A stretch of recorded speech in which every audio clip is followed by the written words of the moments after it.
ka ba talagang gumamit niyan, Flamara? Kailanman, Nida, please, ay hindi ako natamaan ng sandata mong yan. Tangkas.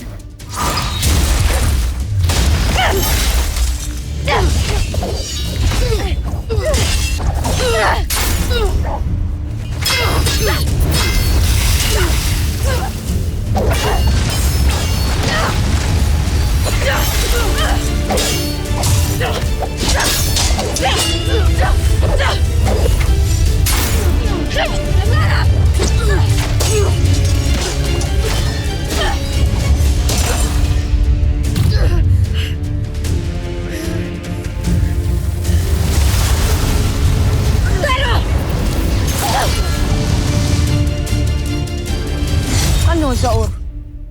Hihikayatin mo na naman ba akong umanib sa inyo? Sa kasamaan? Bakit pa?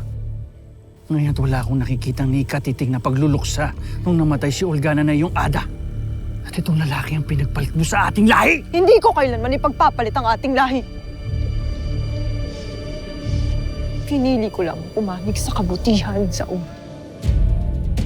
Kung ikaw, Zaur, ay bibigyan namin ng pagkakataon, pipiliin mo din ba ang landas na pinili ng iyong anak na si Dea? Muswok!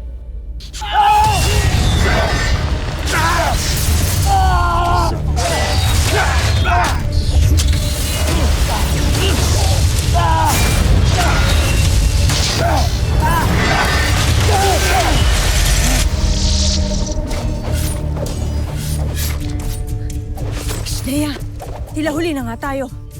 Hindi yan, Mira. Sakto lang tayo.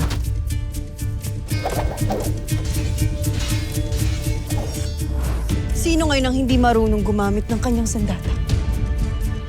Seznak! Tanggapin mo na ang iyong katapusan, Mitena.